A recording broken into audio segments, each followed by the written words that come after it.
Ang PNP sa pangunguna ni General Jose Melencio Nartates ay nagtatrabaho.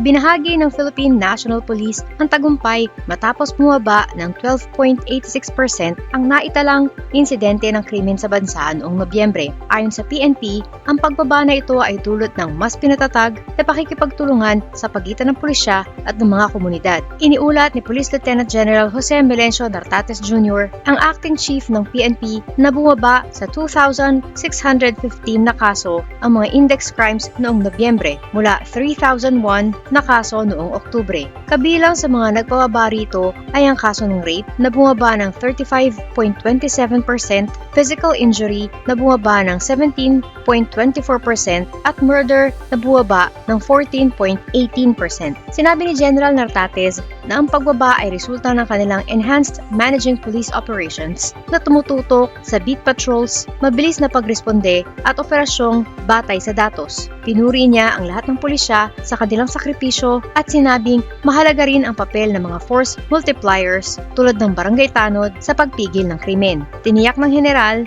na patuloy nilang isusulong ang mga proactive, community-centered approach, hindi lamang para bumaba ang krimen, kundi para masigurong ligtas at may kapayapaan ng isip ang bawat Pilipino sa kanilang komunidad. Higit 10 milyong halaga ng marijuana nasamsam sa Ilocos Sur. Nagtagumpay ang Philippine National Police at Philippine Drug Enforcement Agency sa isang malawakang operasyon laban sa marijuana sa Ilocos Sur. Iniulat na aabot sa 53,400 fully grown marijuana plants ang nasamsam mula ika-9 ng Disyembre hanggang ika-10 ng Disyembre na may kabuuang halaga na mahigit 10.6 million pesos. Natukoy ng operasyon ang 13 plantasyon ng marijuana kabilang ng isang malaking site na may 3.6 milyong halaga ng halaman. Ayon kay Acting Chief PNP Nartates, ang tagumpay na ito ay isang malaking dagok sa mga nagpapakalat ng iligal na droga. Sinabi niyang ang operasyon ay bahagi ng patuloy na commitment ng PNP na labanan ang iligal na droga at protektahan ang mga komunidad. Ang lahat ng nasamsam na halaman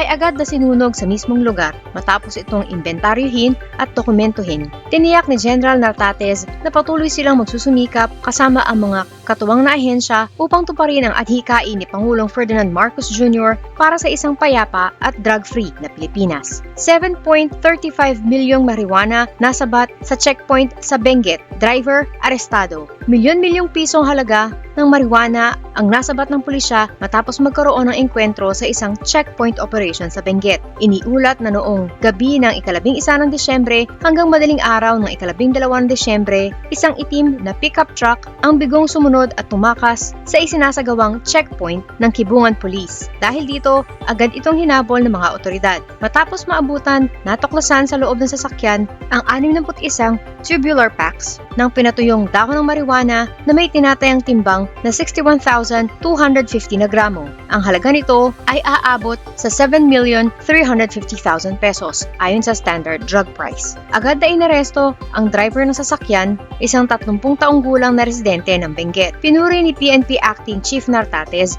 ang mabilis na aksyon ng mga pulis. Sinabi niyang ang mabilis na paghusga at paghabol ay pumigil sa ilegal na drogang makarating sa mga sentro ng lungsod. Binigyang diin ng general na patuloy nilang palalakasin ang checkpoint operations sa mga lalawigan bilang bahagi ng focused agenda ng PNP. Tiniyak din niyang ang tungkulin ng PNP ay hindi lang humuli kundi tiyakin na nararamdaman ng publiko ang serbisyo at seguridad.